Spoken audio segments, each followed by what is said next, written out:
Hello friends, welcome back to my channel moms kitchen with Ruby. আমার আজকের রেসিপিটি হচ্ছে ইলিশ মাছের তেল ঝাল।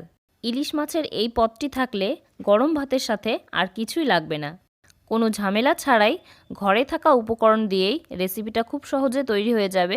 তাই চলুন আর কথা না বাড়িয়ে ঝটপট রান্নাটা শুরু করা যাক।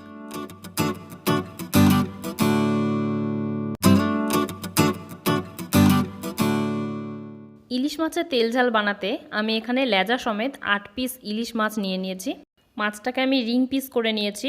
আপনাদের ক্ষেত্রে ইলিশ মাছ যদি বড় হয় তাহলে আপনারা গাদা আর পেটিটা আলাদা করে নিতে পারেন। এবার মাছটাতে লবণ আর হলুদ মাখিয়ে নেব। আমার চ্যানেলে ইলিশ মাছের আরও বেশ কয়েকটা রেসিপি দেওয়া আছে, তার লিংক আমি ডেসক্রিপশন বক্সে দিয়ে দেব, আপনারা চাইলে দেখে নিতে পারেন। মাছটায় নুন হলুদ মাখানো হয়ে গেছে। এবার একটা মশলা তৈরি করে নেব। এর জন্য একটা মিক্সিং জারে আমি দিয়ে দিচ্ছি 2 টেবিল চামচ কালো সর্ষে, দিচ্ছি সামান্য একটু লবণ, 1 চামচ কাশ্মীরি রেড চিলি পাউডার, একটা কাঁচা লঙ্কা আর সামান্য জল দিয়ে আমি মশলাটা বেটে নেব।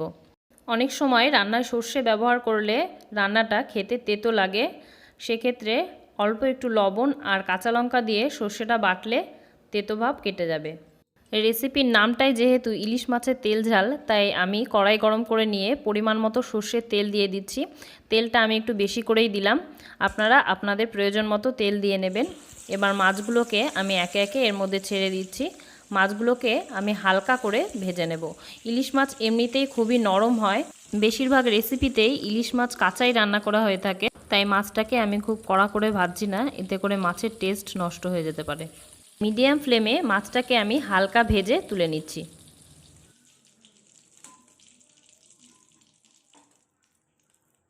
এবার মাছ ভাজা তেলের মধ্যে আমি দিয়ে দিচ্ছি 2টো শুকনো লঙ্কা, একটা তেজপাতা, 1 চা চামচ কালো জিরে আর বেশ কয়েকটা কাঁচা লঙ্কা, যেগুলোকে আমি চিড়ে নিয়েছি।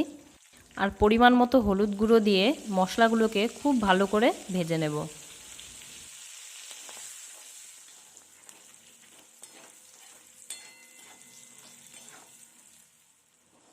মশলাটা ভাজা হয়ে গেলে এতে দিয়ে দিচ্ছি 3 কাপ জল আর পরিমাণ মতো লবণ।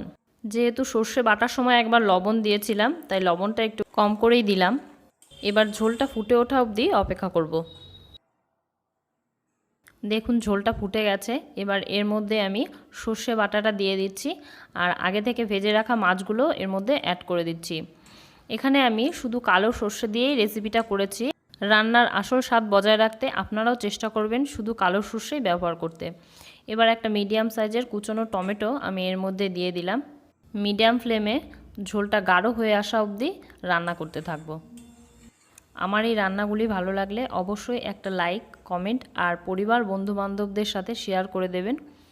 আর আপনি যদি এখনও আমার চ্যানেলটি সাবস্ক্রাইব করে না থাকেন তাহলে অবশ্যই চ্যানেলটি সাবস্ক্রাইব করে চ্যানেলটির পাশে থাকবেন।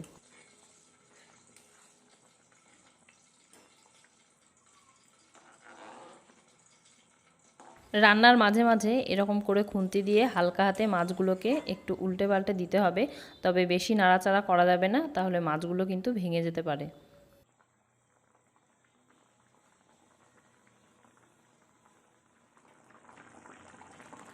প্রায় 10 মিনিট মিডিয়াম ফ্লেমে রান্না করে নেওয়ার পর ঝোলটা ঠিক এরকম গাঢ় হয়ে এসেছে। আর আমি ঝোলটা ঠিক এরকমই রাখতে চাইছি, তবে আপনারা আপনাদের পছন্দ মতো ঝোল কম বেশি রাখতেই পারেন। এবার গ্যাসের ফ্লেমটাকে লো করে দিয়ে এর ওপরে 2টো পাকা লঙ্কা ছড়িয়ে আরও 2 মিনিট রান্না করে মাছের ওপরে তেল ভাসা ভাসা হয়ে উঠলেই তৈরি হয়ে যাবে আমাদের আজকের রেসিপি ইলিশ মাছের তেল ঝাল। আজকের রেসিপিটি আপনার কেমন লাগলো অবশ্যই আমায় কমেন্টে জানাবেন। আর সম্ভব হলে একদিন রেসিপিটা বাড়িতে তৈরি করুন আর বাড়ির সবাইকে খাওয়ান। আশা করছি সবারই খুব ভালো লাগবে। আজ এটুকুই, আমি আবার চলে আসব নতুন কোনো রেসিপি নিয়ে। ততক্ষণ ভালো থাকুন, সুস্থ থাকুন আর আমার চ্যানেলের এই নতুন নতুন রান্নাগুলো দেখতে থাকুন।